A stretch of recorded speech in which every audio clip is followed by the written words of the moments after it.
ambisyon.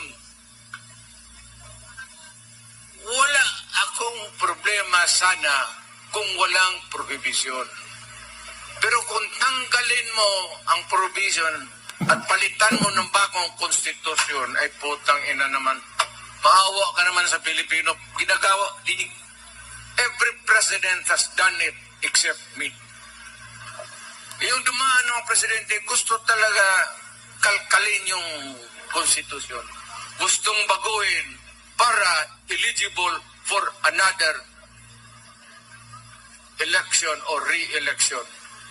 But sino ba nagsabi sa iyo magandang lalaki ka na enjoy ang mga taong bayan manood sa iyo for 12 years? Gusto ng tao 6 years lang. Tama yan.